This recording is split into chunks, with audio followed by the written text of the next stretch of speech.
Beetlejuice is a 2024 American dark fantasy comedy horror film from the dark and twisted mind of Tim Burton. It is a sequel to the 1988 movie Beetlejuice.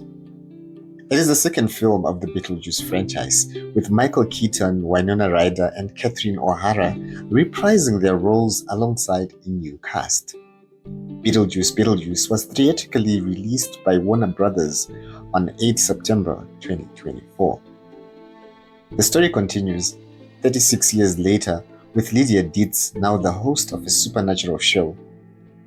A family tragedy has 3 generations of the Dietz family return home to Winter River, where Beetlejuice still lurks, and their lives an afterlife portal away from being turned upside down. The good. I have fond memories of the old Beetlejuice movie.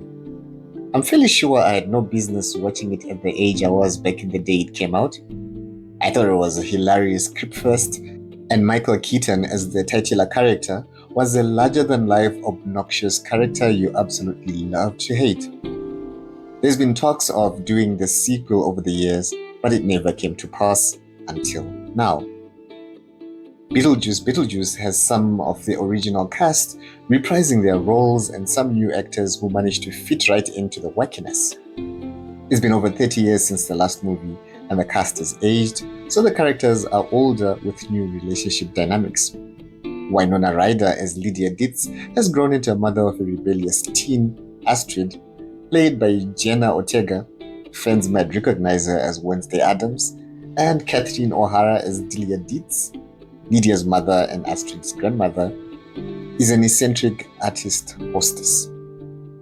Then there is Michael Keaton as Beetlejuice. The character has not gone any character arc and is essentially the same obnoxious, gross, and lovable all-round dead guy.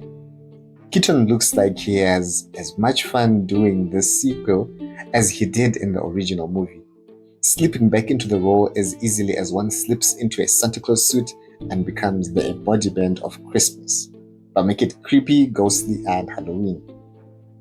The supporting cast are also in their element in the gothic-themed movie. There's Willem Dafoe as Wolf Jackson, a ghost detective, and Justin Theroux as Rory, who is Lydia's current boyfriend and TV producer who hides his toxicity behind some new-age hippie facade. A central character to the Dietz family, who does not reprise the role, gets a clever workaround, including some wacky stop animation explanation on what happened to the character. The movie uses interesting graphics and animation techniques, especially to give backstory or flashbacks, which fits into the film's gothic aesthetic, as well as giving it a retro feel for those nostalgic of the era of puppets, prosthetics, and stop animation before CGI took over everything. The bad. The sequel to Beetlejuice has had several starts in the past, and it seems like some aspects of the plots and ideas that had been previously crafted for the other sequel projects found themselves into this one, giving it a rather bloated storyline with so many competing subplots from family drama, parenting and relationships, to ghosts, vengeful exes, and the great beyond. There's a lot going on. Like they just threw everything into the script to see what sticks.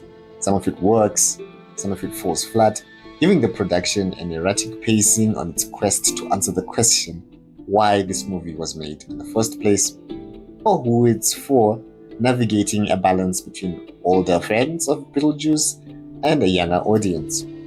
The ugly. While it has a PG rating, it's not quite family friendly, with some disturbing and graphic violence. It also explores some mature themes. I'm not sure how they managed to swing a PG rating, but I'd say it's one swear word away from being rated R18. Once again, Hollywood does the thing of going into the graveyard of old productions and digging up the corpse of a long-forgotten movie and trying to Frankenstein it back to life. Are there no more fresh and original ideas? Should they have made this movie? I would say no. Final thoughts. The sequel nobody asked for, which manages to sneak its way back into our lives and right in time for the Halloween season. If you loved Michael Keaton in the first movie, you'll like this one. It's not everyone's cup of tea, and some of the magic might be lost on those not familiar with the franchise. Have you watched Beetlejuice? And will you or have you watched Beetlejuice Beetlejuice?